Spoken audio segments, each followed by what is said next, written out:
I'm Mark Sponsler, and welcome to the Stormsurf Video Surf Forecast, the week starting Sunday, March 7th.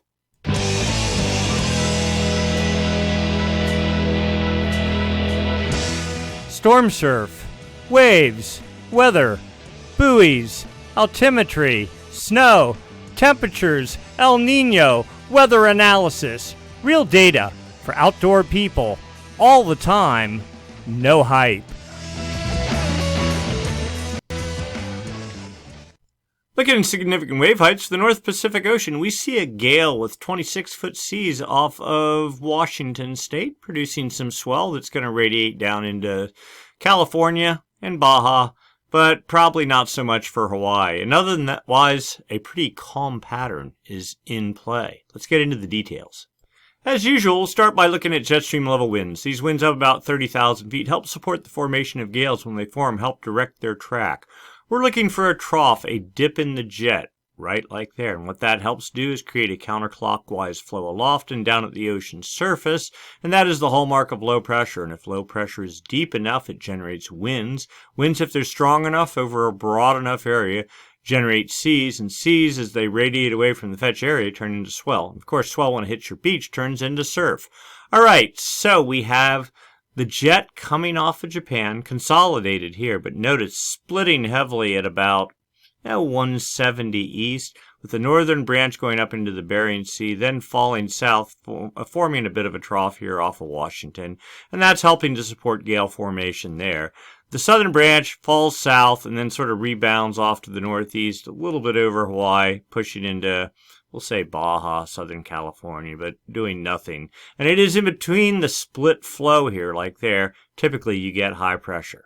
And that is what is driving trades and has been driving strong trades over the Hawaiian Islands for several weeks now. All right, let's move on. As we get into Monday, the trough continues in the Gulf. The split flow still pretty much in control. A bit of a trough tries to organize off Kamchatka, but getting no good exposure on the Pacific Ocean, not really doing a whole lot. Even Tuesday, it's much the same sort of situation. The trough a little bit better organized off Kamchatka, but all in the Bering Sea, doing nothing for swell production. So we get into Wednesday, the trough in the Gulf starts pushing inland over the Pacific Northwest. The jet, pretty fragmented. The split point does make it to across the date line to a point almost north of Hawaii, and then actually does as we get into Thursday. But by that time, look at the jet here. It's really just very unorganized, not consolidated at all. Wind energy goes the whole way from South Kamchatka to almost the northern Philippines, just a broad, meandering, weak flow, doing nothing to support gale development. Bit of a trough tries to organize in the northern Gulf of Alaska on Friday, but kind of pinched, not allowing for good circulation there.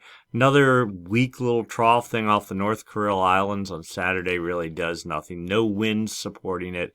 And as you get into Sunday, just there's pockets of winds here to maybe 40 knots. But otherwise, a very weak flow.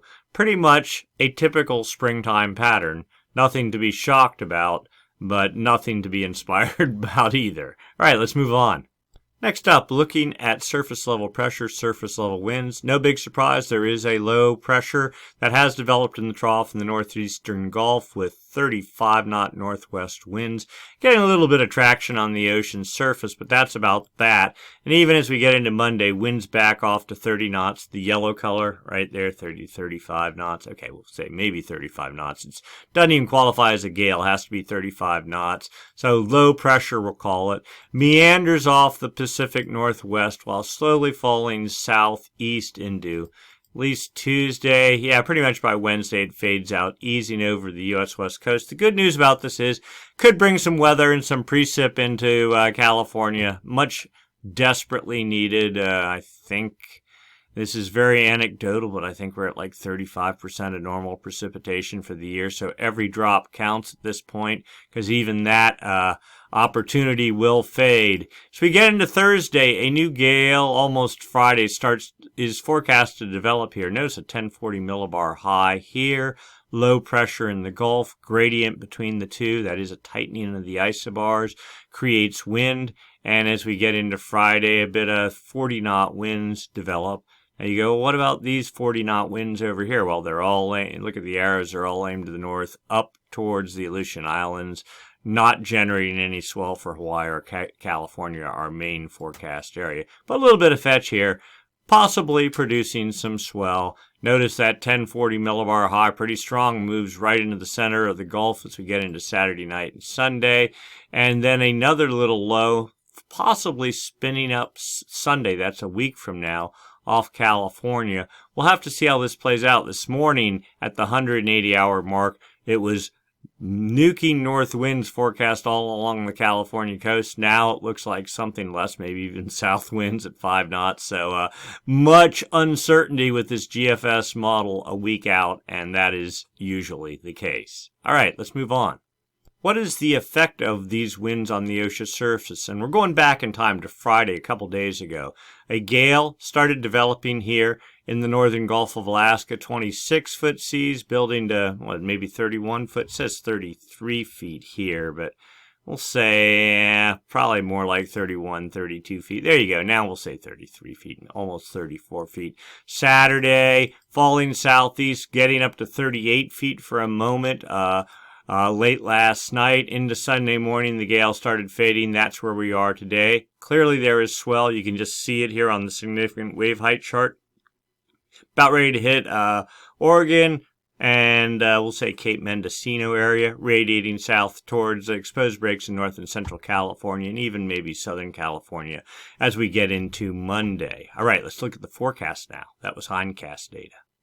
And the forecast has, as we move into Monday, that gale, not surprisingly, fading out, seas, 20 feet as we get in Monday and Tuesday. Still something being generated, probably a lot of wind and weather as the low slides down the coast. So best shots for surf, though there will be some decent swell in the water, probably a fair amount of wind too. Find somewhere protected, make the most of it, get what you can, because hopefully it's not the last shot. There's one more coming, but it's that time of year where things start backing off. So we're out into Friday now. Another little gale forecast here for the northern Gulf of Alaska Friday night with 24-foot seas. That's about it. Down to 23 feet as we get into, 21 feet as we get into Saturday morning. Fading from there, pushing down the coast, and we're a week out. So, one swell looks like for maybe the Monday, Tuesday, Wednesday time frame, and then maybe something for later in the weekend, early the week after that. A quick look down south. A gale did develop Saturday night, just yesterday. Tiny little gale. Southern California is about 118 west, so right on the hairy edge, the eastern edge of the Southern California swell window with 34-foot seas. Oops, sorry, that was hindcast. Now let's go look at the forecast. Here we go. And then the forecast pushing out of the Southern California swell window this evening. That's at 4 p.m. Sunday. And given the rather small fetch area, very steep south-angled swell, maybe good for Southern California. Northern California, probably not to see a whole lot from it. Certainly nothing for Hawaii. Continuing out, looking for any sign of Southern Hemisphere swell. Anything pushing somewhat to the northeast. No real, maybe 26-foot seas. That's maybe good for Tahiti for something, but not much for California. Certainly not for Hawaii. Another gale develops, but falling southeast from New Zealand. This is a week out. Don't even believe that. So for now, maybe tiny little background energy a week from today or so. Maybe a week from Monday for Southern California, but that's the most to be expected from that. Next up, we'll look at winds. Not so much for wind swell production, though. Relative to Hawaii, trades can produce some pretty good east wind swell along exposed breaks there, but we're just sort of trying to get a general sense of the weather pattern. The wind barbs here, so the winds here, how do I say this? The flag is the wind speed. The shaft is the direction. The flag, see that, like a flag and a half, so that's 10 knots, that's 15 knots. A full flag is 10 knots, so I don't know if we can see.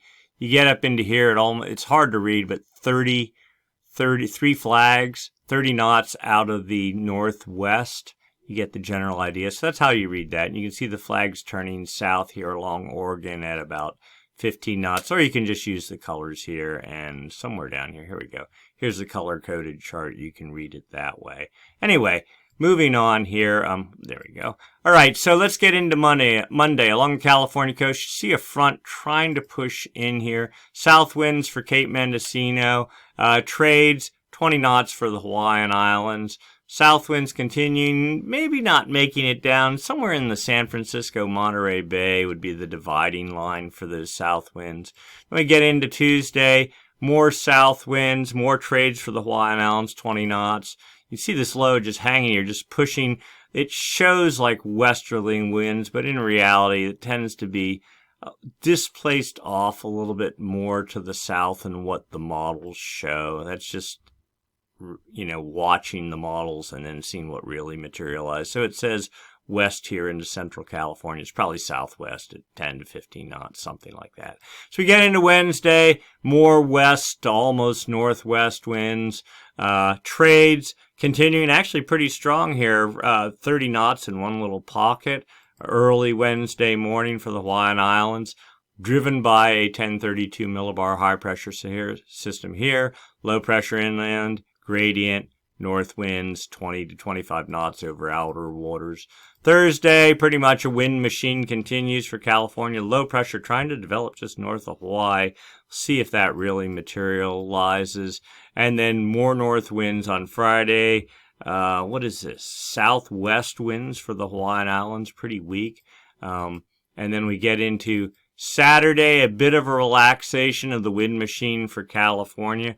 Look at this. Here comes another strong 1040 millibar high. Look at the fetch here, 25, 30 knots.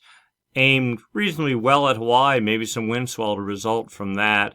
And then let's get into Sunday. Same sort of deal. More of a trade wind pattern now for Hawaii. And here's that low off the coast driving. See the shaft and the flags here. South winds along the California coast, at least from, we'll say, Morro Bay northward. And we can get out to Sunday night. Supposedly some low pressure, cut-off low pressure, we'll call it, off of Point Conception. Don't believe a model a week out, but something to keep our eyes on. A quick look at precip for California. So we have the low off the coast. Hopefully that will bring some rain. We're into Monday afternoon, or Monday 10 a.m. Precip for Cape Mendocino, almost making it down to the Golden Gate by sunset, and not much further as we get into the evening. Maybe a little bit of snow for Tahoe. Then the low continues south, bringing precip mainly along the coast here down into central California. Big Sur to Point Conception by the end of Tuesday night. Snow for the mountains. Probably not too heavy, though. According to this model, Wednesday morning, maybe an infusion of cold air should bring the snow levels down, create a little bit more copious snow for all this Sierra. And that continues Wednesday night, fading on Thursday, rain along the coast, even into Southern California, but then that starts drying out. Maybe some snow flurries Thursday night. Friday, things clear out, and let's see, there's another one forecast off the coast. We're into Sunday. The whole deal is the placement of this low, if it even forms, where it is off the coast. Pretty much a crapshoot a week out, so we're not going to bet too much on any of that, but maybe some light snow for the Sierra and maybe some rain in spots for the Golden State. We'll take every drop. Thank you. Snow potential. This is for Squaw Valley. I will say 18 inches, mainly from this event that's coming in, let's see, today's the 7th, the 8th, so the evening of the 8th, so Monday evening, Tuesday morning sort of thing, and that's about 16 inches, and then you see these little blue bars there, maybe another inch or two somewhere out on the weekend, something like that. Snow level, pretty low. It's not too bad in the Bay Area today. Not what I'd call cold. Anyway, snow level supposedly up at Tahoe about, we'll say 7,500 feet, but falling down to 4,000 feet and pretty much holding there, maybe building a little bit on the The 13th a little to, we'll say the base of squall. This is the base here. This is the top of squall. So 6,400 feet, let's say, something like that. Then settling back down. Then a warm up maybe the end of next weekend, early next week, with snow levels back up to 8,500 feet, something like that. So kind of a mixed springtime pattern. Quick look at Kirkwood, up to, we'll say 22, 23 inches, building to 24 inches, so a little bit better there. They have more elevation. They're at their base is at 8,000. Their summit up around about 10,000 feet.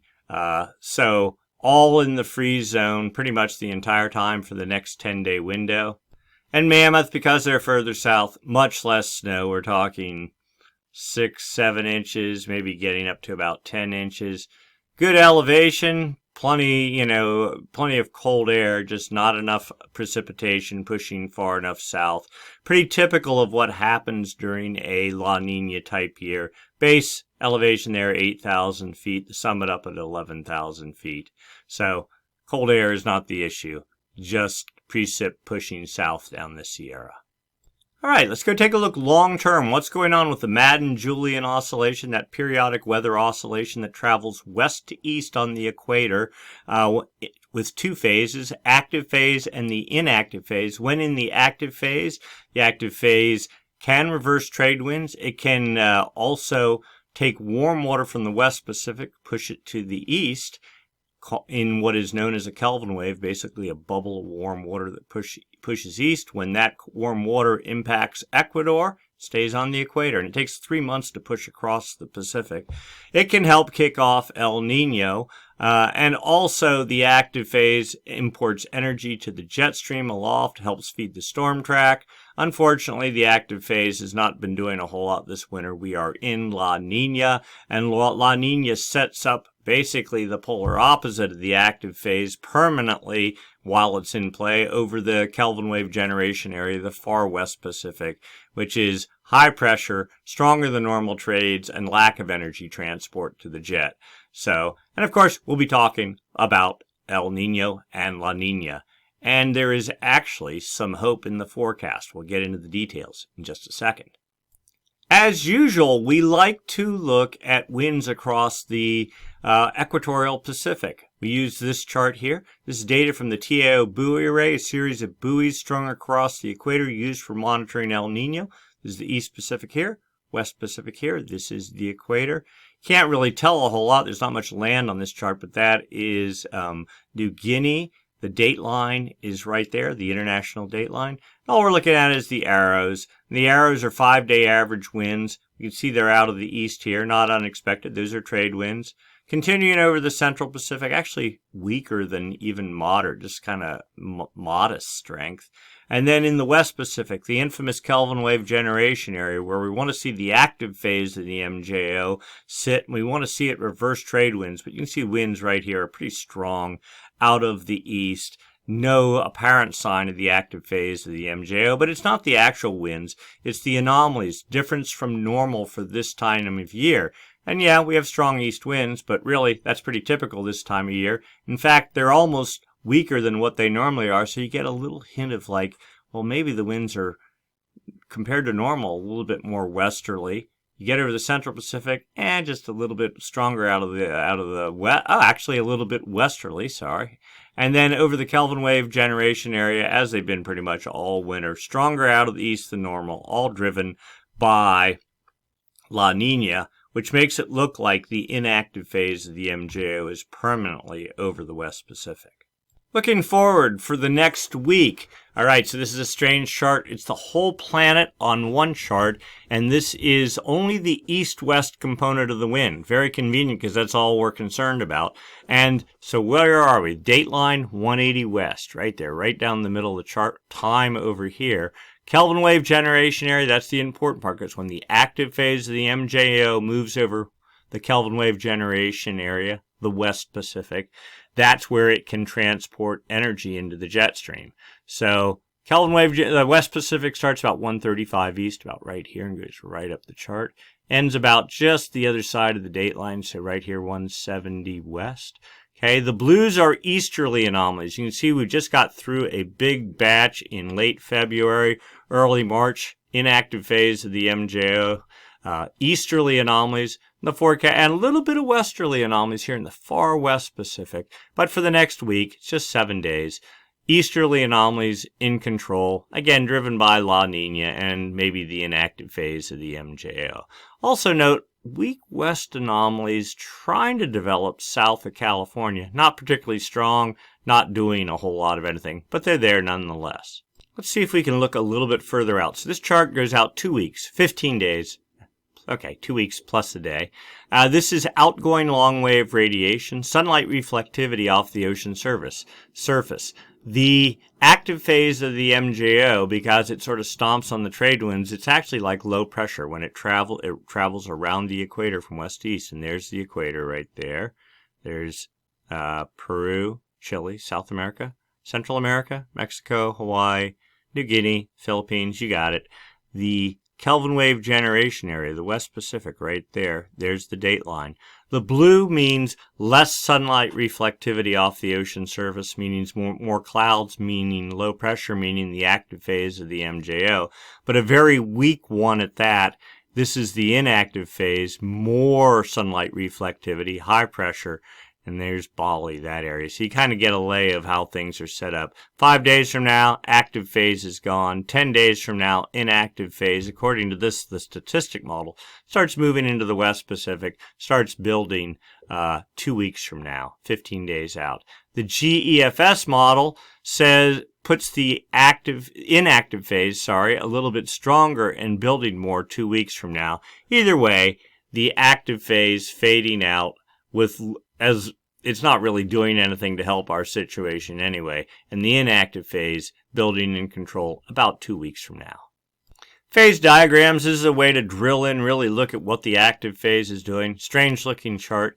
That circle there, assume that's like the North Pole and you're looking down on the top of our planet, and the MJO rotates around the edges on the equator, all right, from the west to east, from the Indian Ocean over the maritime continent like Bali, over the West Pacific, East Pacific, under the United States like Gulf of Mexico sort of thing, across the Atlantic, over North Africa, back to the Indian Ocean.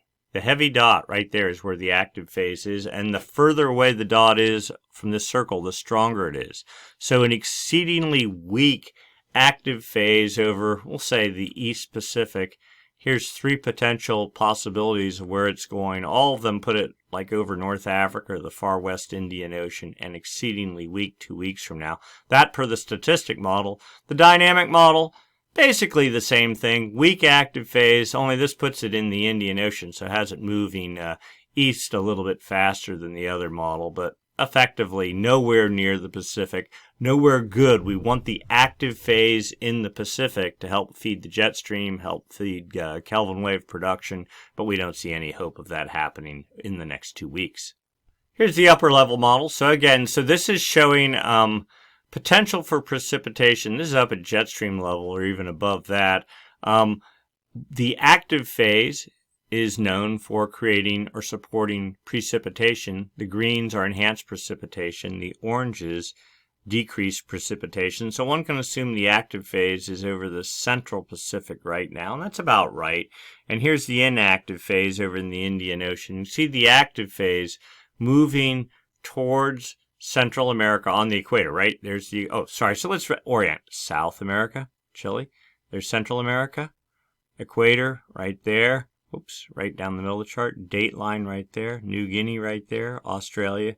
Okay, so the West Pacific Kelvin wave generation area right here.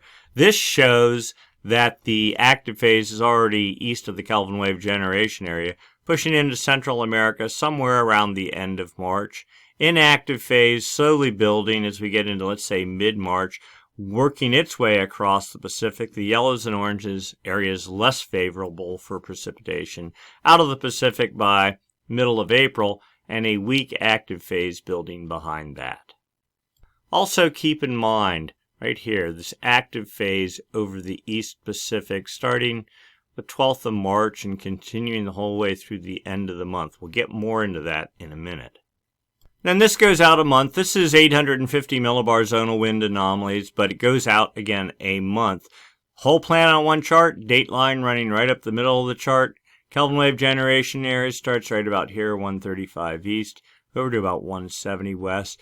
The thing is, 850 millibar winds, that's up about 4,700 feet. This is the east component of the wind, the east-west component of the winds. The blues are the easterly component. And we see east winds in the Kelvin wave generation area. That's indicative of the inactive phase of the MJO. And sure enough, the dotted contour here is the inactive phase of the MJO. Here is the active phase of the MJO. Now here's today, right? So inactive phase building over the Kelvin wave generation area as the active phase. California's at 122 west to 118, something like that. Active phase building in the East Pacific here for the next 1, 2, almost 3 weeks. Just again, keep that in mind. There's something going on that we need to harp on, and we need to dissect a little bit more. But in the meantime, the inactive phase takes over the Kelvin wave generation area, and then it too builds south of California a month from now into early April. Things get a little bit more interesting here, okay? This is the east-west component of the wind, but this is the CFS model going out 3 months. The last one we looked at just went out a month, all right? And this is past performance down here. Notice a lot of blues, strong easterly anomalies back in that December-January time frame when the surf was so big. We're not going to get into the details of that. We've talked about that in the past. Then westerly anomalies start. Oh, dateline right there. Right up the middle chart. Kelvin wave generation area starts right around here somewhere. Goes up here the whole way up. Do you notice there were blues here? And look what's in the future. Massive westerly anomalies. Now, we don't believe this at all because this is in the May time frame, but it sort of gives you a hint. And even the strong westerly anomalies, there's a good coverage where before we had massive easterly anomalies, the trend seems to suggest a building westerly wind pattern somewhere in the late March to April, May time frame. In fact, we could overlay the MJO here. All right, so where are we today? Here's that weak active phase trying to set up just a couple days from now. California's at 120 west, right there. Inactive phase, the dotted contour is the inactive phase of the MJO, and it's supporting easterly anomalies in the Kelvin wave generation area into, we'll say, almost somewhere around March. And then, interestingly, about the end of March, something changes. Westerly anomalies are forecast building. The active phase of the MJO sets up, builds rather intensely with a strong westerly wind burst. This is like the first time we've seen this on the chart, so guaranteed by tomorrow it will be gone. But it sort of hints, the model's been sort of hinting of some change coming up. And also notice easterly anomalies, they were right over the date line, shifting to a point south of California. And you're going, that's interesting. Then the inactive phase comes over and takes over as we get into the May, early June time frame. Now the low pass filter here, very interesting stuff. The dotted contour here you see, that is a high pressure bias. That's the La Nina signal with 1, 2, 3, 4 contours, very strong, locked over the date line. Fourth contour is supposed to die here March 23rd. Third contour as we get into later April. The second contour in early May. And then notice this is again, we've seen hints of the model suggesting it's happening, but this is a significant push here that the high pressure bias completely moves out of the Kelvin wave generation area by about mid-May. And here's the low pressure bias, which is what we always want to see in the Pacific, but it's in the Indian Ocean. This is the classic La Nina setup here. But notice the low pressure bias goes from 1 contour to 2 to 3 and builds into the far west Pacific Ocean in this May time frame, right in sync with this massive westerly wind burst. Now, we don't think any of this is going to play out, but it strongly hints that maybe, just maybe, La Nina is going to take a significant hit. We've been worried because this model's been saying, La Nina, 2-year La Nina sort of thing. And now the model, and the model is saying, well, maybe not. Maybe as we get into later in the summer that the Pacific will try to return to a more normal state. We're not sure, okay? But we're going to just keep that in your mind as we dig a little deeper further in the charts here.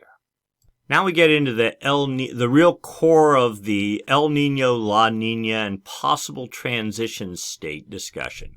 All right, this is the Pacific Ocean. We're looking at depth. East Pacific here, West Pacific here.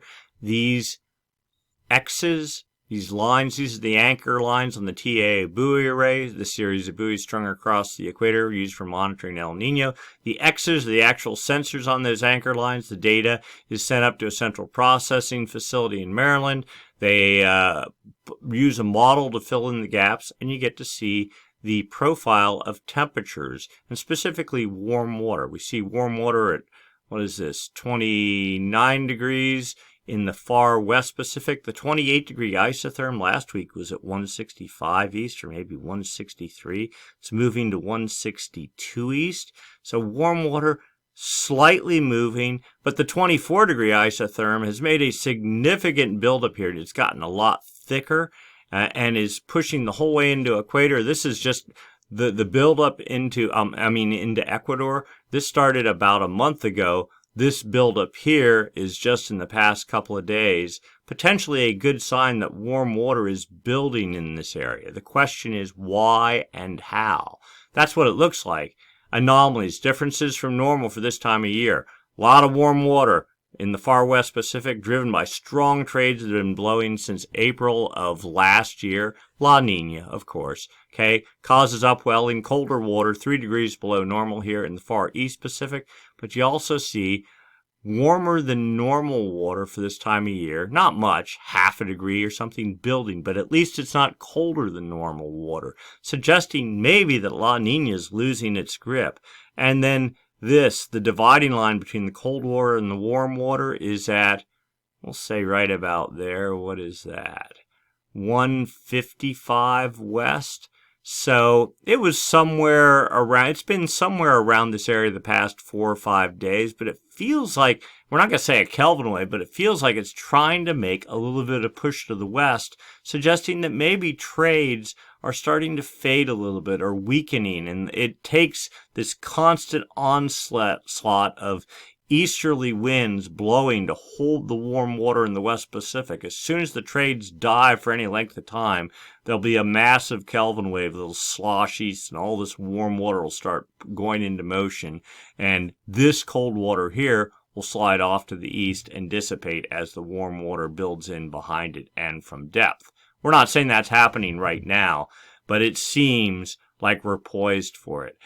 This other model suggests that warm water has actually built to we'll say 145 or 150 west, even more so. But this lags back about a week behind, and there's some differences in the model, so it's hard to say, but it's an interesting little setup trying to go on here. Continuing on, so these are not water temperatures, though it looks like it. It's actually height of the ocean surface from JASON-3 satellite data. That is South America, Peru there, Chile down there. That little dots there, that mosquito bite looks like is the Galapagos. Hawaii up there, dateline here, equator here, New Guinea right there. The ocean's height of the ocean surface lower than normal from Chile out to the intersection of the dateline and the equator, then the whole way up into, you can't see it, there we go, northern California. But the news here is right on the equator where it really matters, 10 centimeter anomalies below normal here, 10 centimeters here, and it's only 5 degrees north and south of the equator that we're really interested in. There was 15 or more centimeter heights there. Now the 10 centimeter depths are getting shallower and shallower, and we actually have some positive, just barely positive anomalies almost out to Ecuador. This was all below normal and all along Peru up into Central America. It's only 5 centimeters below normal. All this suggests the trades again are weakening, upwelling is weakening, that perhaps water temperatures are increasing. So here is upper ocean heat anomalies. Upper 300 meters of the ocean surface, East Pacific here, West Pacific here, time going down this axis, and this is Ecuador's right about there, and over here is about as far in the West Pacific as you can get. You can see the buildup in the West Pacific over time of warmer than normal temperatures. Much warmer, 2.5 degrees above normal over here in the West Pacific just in the past week. And you also see the start of La Nina, cold water building here last April, faded a little bit, rebuilt all through the fall, peaked right around Halloween. And then notice it's backtracking. Notice when we said warm water appeared to, we're not going to say this is a Kelvin wave, a very weak Kelvin wave there. That's a much stronger Kelvin wave. Warm water pushing from the West Pacific to the east, driven by the active phase of the MJO. Well, we have no real active phase going on, a massive buildup of warm water. Trades have been nuking out of the east, just causing this cold water upwelling in the east, warm water buildup in the west. But now you see the warm water, it's made it to there. Yes, it's done this before, but not with as much warm water behind it.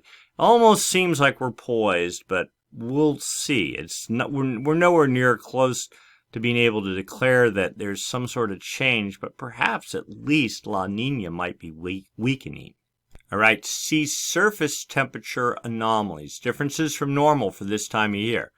Here's South America, Peru, Chile, Central America, Mexico, Hawaii, you get it. Equator, roughly here. These are multiple charts stitched together. But the clear sign is that warm water building along Peru. It was colder, much colder here last week. Warm water building along Peru, over the Galapagos, Ecuador, and sort of reaching out to a point almost south of California and then coming back. Here is this water that was from Chile radiating up, feeding into the, we'll call it the Central Pacific cold pool. This is it's still cooler than normal, much warmer than it was even a week ago, and much warmer than it was a month ago, suggesting trades here are weakening. Trades for sure weakening here. This cold little stream that showed up a week or two ago is fading too, and even the coldest of cold temperatures out here south of Hawaii out to the dateline appear warmer than normal. So suggesting that at a minimum La Nina is taking a breather, and maybe something more than that. The trend for the past 7 days really says it. The yellows, oranges, browns are warming temperatures, warming along Peru, warming off of Ecuador, over the Galapagos, the whole way out to almost a point south of Hawaii. Last week there were some cool pools in here, patches of it, and now a broader, more robust warming trend is developing. Now we don't know whether it's going to last. We're not saying these temperatures are warm. They're just warmer than they were 7 days ago. And what is this? Deep reds are like 2 degrees, almost 3 degrees warmer than a week ago. That is significant warming. But this would have to go on for several weeks before we'd really get alarmed. But it is a step in the right direction, we think. The overview picture says it as well. Warm water off of Ecuador out to, this is sea surface temperature anomalies, differences from normal for this time of year. Warmer out to the Galapagos, warming building over a triangle right here. We want to see more of that. The La Nina signal here is out at the dateline, getting steadily weaker, being fed off of California by high pressure rotating like that, causing upwelling. High pressure down here causing upwelling. The two flows join here, but all this looking much better than it did a week ago. And rather than taking our word for it, here's the actual readings. I think this is satellite-based data. Nina 1.2 area. This is the area right there off of Ecuador, the Galapagos. You can see the trend. Cold down on 1.5 degrees below normal. Today, up to 0.616, 616 thousandths of a degree above normal, half a degree above normal. It's only been that way for 2 days. Again, that's not a trend, but it's the highest it's been for months, and this is a good sign. In the official El Nino monitoring region, the point south of California out to almost the dateline on the equator, the trend there also on the increase, 450 450 thousandths of a degree, about half a degree above normal, and for the first time dipping out of, one day does not make a trend again, out of the official La Nina territory. Got to be a half a degree below normal for, was it 5 consecutive 3-month periods? But we're 1, maybe 2 days out of that. Even just for a second, it gives us a glimmer of hope. And why would that be happening? Well, remember, we said the active phase of the MJ is moving over the East Pacific. California's right down. Westerly, 120 there. Westerly anomalies building over the East Pacific Ocean. And if we can do this real quickly, maybe this will work. And forecast to continue with the active phase over this area into the end of the month. Now, after that, maybe this will all collapse and temperatures will fall back down. For right now, warm temperatures getting a little bit of a foothold on the, there you go. You can see it there too. Active phase of the MJO, far west Pacific, getting a little bit of a foothold and maybe helping cut out some of La Nina. So what does the atmosphere think is going on above the ocean? All right, can we get any real-time data on that? Well, the Southern Oscillation Index, difference in pressure between Darwin, Australia, and Tahiti, Tahiti in the Pacific. When lower pressure is over Tahiti, the index goes negative. Today, the index is not super negative, minus 3.4, but 1, 2, 3, 4, 5, 6, 7, 8, 9, 10, 11, 12. 12 days of mostly negative readings, suggesting the active phase of the MJO is in control there. But it's the active phase moving over the East Pacific that we're more interested in. Anyway, the 30-day average, still positive, suggestive of the inactive phase of the MJO, 7.18. But notice, the trend is, well, we've been up at 15, 12, 14. I mean, just look down the numbers for the past month. This is the lowest it's been in a month and actually much lower than that. And the 90-day average, still positive, 13.28, indicative of La Nina, but it is the lowest it's been in a month, if not more as well. All this suggesting that perhaps La Nina is losing a little bit of its might. Here's the 30-day SOI average graphed out. Here we are today. Look at this. Boom. Falling. This is pretty good. In fact, I don't see a fall.